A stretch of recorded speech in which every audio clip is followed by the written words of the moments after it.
What's going on, everybody? It's your favorite dad gamer, JB here, and I want to talk about this drama with Hogwarts Legacy and these reviews.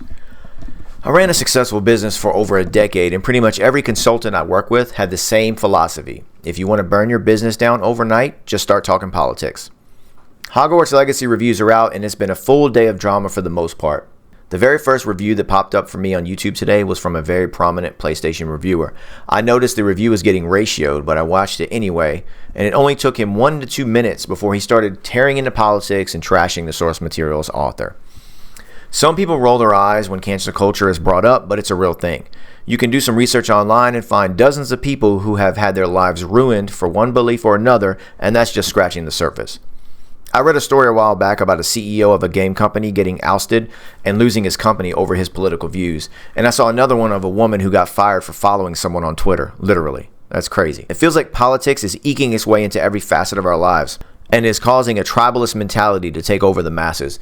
People from both sides of the aisle are pointing fingers and casting blame, but both play their part in the polarization that is plaguing us. We play games and watch movies for escapism. Regardless of how I feel about a particular topic, I clicked on Hogwarts Review to see a review of the game, not to be preached to. Objectivity is important when you run a business, and it's kind of ironic that me, a guy who spends his free time making stupid videos on YouTube because it's fun, is going to lecture anyone on professionalism. I am obviously not the only one that feels that way, judging from the comment section on these videos.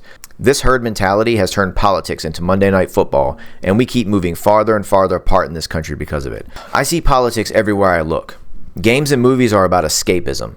I don't game or watch movies to be preached to. Anytime I play a game or watch something that was obviously made by a person with a political axe to grind, I just turn it off. It's become unbearable.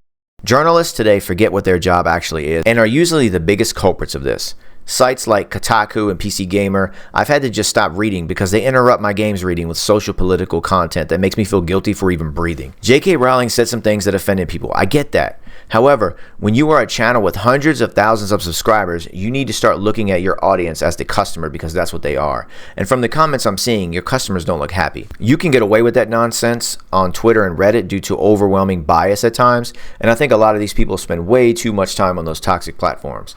Like a fish that doesn't know it's in water, we tend to forget that most of us surround ourselves only with information that supports our beliefs, and we tune out or combat anything to the contrary. I remember when I was in high school, I hated snakes. I was terrified of them. So a guy I looked up to gave me a baby ball python to help me overcome my fear, and it worked. I don't fear snakes anymore. I respect them.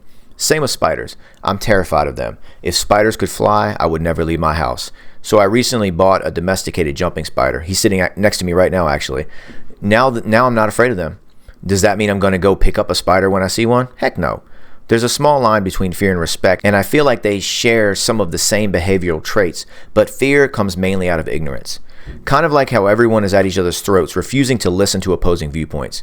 We just combat and point fingers, and belittle anyone who thinks differently than we do. I have friends from all walks of life, and we may not agree on everything, but I respect all of them, because we all see the world through our own lenses, and you will never change a single mind or recruit a single person to your cause if you are constantly attacking them and refusing to give them any sort of respect. Sorry for the rant, guys. I just had to get that out. But sound off in the comments. Has cancel culture gone too far? Do you get annoyed when you try to escape into a game or movie and have it ruined by politics? What can we do to reverse this course before it gets any worse? I'd love to know. All right, guys. JB signing off. Peace.